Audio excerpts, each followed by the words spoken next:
Kemudian berangkatlah Yakub dari situ dan pergi ke negeri Bani Timur.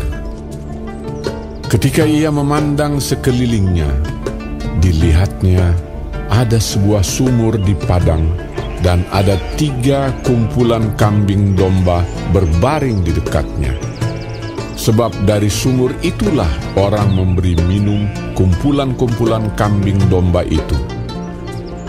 Adapun batu penutup sumur itu besar, dan apabila segala kumpulan kambing domba itu digiring berkumpul ke sana, maka gembala-gembala menggulingkan batu itu dari mulut sumur, lalu kambing domba itu diberi minum, kemudian dikembalikanlah batu itu lagi ke mulut sumur itu. Bertanyalah Yakub kepada mereka, "Saudara-saudara, dari manakah kamu ini?" Jawab mereka, "Kami ini dari Haran." Lagi katanya kepada mereka, "Kenalkah kamu Laban, cucu Nahor?" Jawab mereka, "Kami kenal." Selanjutnya katanya kepada mereka, "Selamatkah ia?" Jawab mereka, "Selamat. Tetapi lihat, itu datang anaknya perempuan, Rahel, dengan kambing dombanya." Lalu kata Yakub, "Hari masih siang, belum waktunya untuk mengumpulkan ternak. Berilah minum kambing dombamu itu, kemudian pergilah menggembalakannya lagi." Tetapi jawab mereka, "Kami tidak dapat melakukan itu selama segala kumpulan binatang itu belum berkumpul. Barulah batu itu digulingkan dari mulut sumur, dan kami memberi minum kambing domba kami." Selagi ia berkata-kata dengan mereka, datanglah Rahel dengan kambing domba ayahnya, sebab dialah yang menggembalakannya. Ketika Yakub melihat Rahel, anak Laban saudara ibunya, serta kambing domba Laban, ia datang mendekat, lalu menggulingkan batu itu dari mulut sumur dan memberi minum kambing domba itu. Kemudian Yakub mencium Rahel serta menangis dengan suara keras. Lalu Yakub menceritakan kepada Rahel bahwa ia sanak saudara ayah Rahel dan anak Ribka. Maka berlarilah Rahel menceritakannya kepada ayahnya. Segera sesudah Laban mendengar kabar tentang Yakub, anak saudaranya itu, berlarilah ia menyongsong dia, lalu mendekap dan mencium dia. Kemudian membawanya ke rumahnya. Maka Yakub menceritakan segala hal ihwalnya kepada Laban. Kata Laban kepadanya, "Sesungguhnya engkau saudara sedaging dengan aku." Maka tinggallah Yakub padanya genap sebulan lamanya. Kemudian berkatalah Laban kepada Yakub, "Masakah karena engkau adalah sanak saudaraku, engkau bekerja padaku dengan cuma-cuma? Katakanlah kepadaku, apa yang patut menjadi upahmu?" Laban mempunyai 2 anak perempuan, yang lebih tua namanya Lea, dan yang lebih muda namanya Rahel. Lea tidak berseri matanya, tetapi Rahel itu elok sikapnya dan cantik parasnya. Yakub cinta kepada Rahel, sebab itu ia berkata, "Aku mau bekerja padamu 7 tahun lamanya untuk mendapat Rahel, anakmu yang lebih muda itu."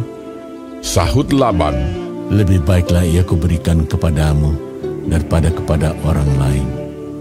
Maka tinggallah padaku." Jadi bekerjalah Yakub 7 tahun lamanya untuk mendapat Rahel itu. Tetapi yang 7 tahun itu dianggapnya seperti beberapa hari saja karena cintanya kepada Rahel. Sesudah itu berkatalah Yakub kepada Laban, "Berikanlah kepadaku bakal istriku itu, sebab jangka waktuku telah genap, supaya aku akan kawin dengan dia." Lalu Laban mengundang semua orang di tempat itu dan mengadakan perjamuan.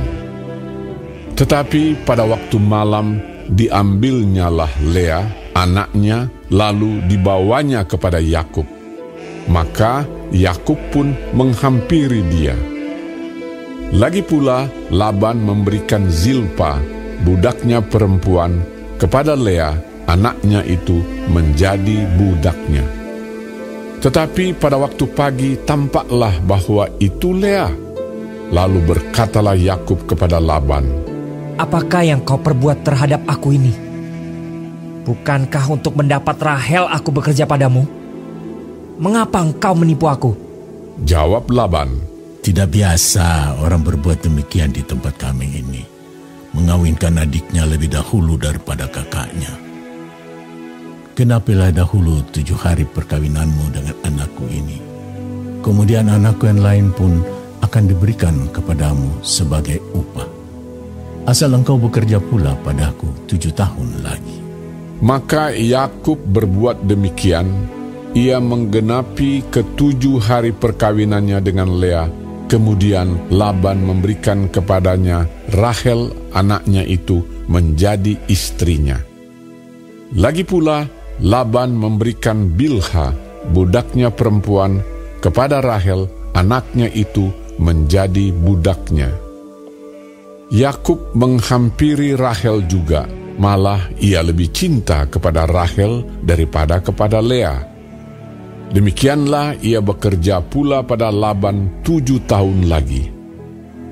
Ketika Tuhan melihat bahwa Lea tidak dicintai, dibukanyalah kandungannya, tetapi Rahel mandul. Lea mengandung, lalu melahirkan seorang anak laki-laki dan menamainya Ruben, sebab katanya, "Sungguhnya Tuhan telah memperhatikan kesengsaraanku. Sekarang tentulah aku akan dicintai oleh suamiku." Mengandung pulalah ia, lalu melahirkan seorang anak laki-laki, maka ia berkata, "Sesungguhnya Tuhan telah mendengar bahwa aku tidak dicintai, lalu diberikannya pula anak ini kepadaku." Maka ia menamai anak itu Simeon. Mengandung pulalah ia, lalu melahirkan seorang anak laki-laki, maka ia berkata, "Sekali ini suamiku akan lebih erat kepadaku, karena aku telah melahirkan 3 anak laki-laki baginya." Itulah sebabnya ia menamai anak itu Lewi. Mengandung pulalah ia, lalu melahirkan seorang anak laki-laki, maka ia berkata, "Sekali ini aku akan bersyukur kepada Tuhan." Itulah sebabnya ia menamai anak itu Yehuda. Sesudah itu ia tidak melahirkan lagi.